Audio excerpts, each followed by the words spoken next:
Hello and good morning. My name is Michael. Ako nga pala ang inyong instructor dito sa Learn Computer Today. At this time, andito ako sa Birak Domestic Airport.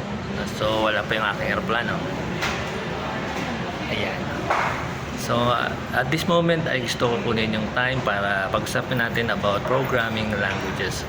So, meron na magtatanong kung ano daw ang magandang language o programming language na madaling matutunan or anong programming language ang mas madaling matutunan, to be precise, no? So, sa programming language ay hindi importante kung anong language ang gusto mong unang matutunan. Ang kailangan mong matutunan ay yung basics ng programming. Kasi ang programming language ay may sinusunod na syntax o yung tinatawag nating rules or grammar. No, kagaya ng English grammar, Tagalog na grammar, no, ay meron tayong sinusunod na rules. No, ganon din sa programming language. Kapag hindi maayos yung syntax, hindi maayos yung pagkakasunod-sunod ng pangungusap, no, hindi natin maintindihan ang isang salita o isang pangungusap. Kapag nauuna yung mga bagay na hindi dapat mauna, kagaya ng tuldok nasa unahan, halimbawa, ay maaari tayong malito or magbigay ito ng confusion, no, pagdating sa pag-intindi sa pagbasa. So ganoon din sa programming languages, no. Kapag mali yung ating structure, mali yung ating paraan kung paano isulat ang isang programming language o code, ay hindi ito mababasa ng maayos ng computer.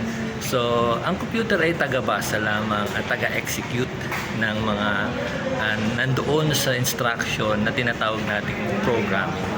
So, ito yung mga dapat nating unahin matutunan. Ano ba yung mga basics ng programming? At pag natutunan ninyo ang basics ng programming, ay doon na kayo pwedeng makapili ano ang gusto ninyong programming language na simulan. Sapagkat yung programming ay halos iisa lang yung paraan, no, ng pagbasa ng computer.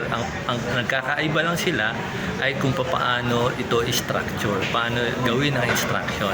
So meron tayong Java, may C#, may C, yung una pa, no, C, meron tayong Python, at marami pang ibang programming languages. Pero iisa sila ng paraan, ano.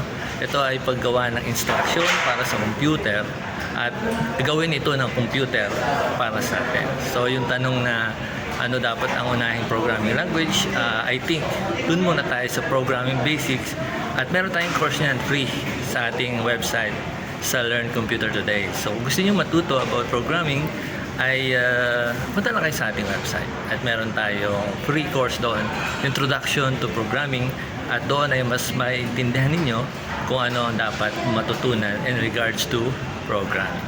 Okay, magkita tayo ulit sa susunod na lesson. Okay po.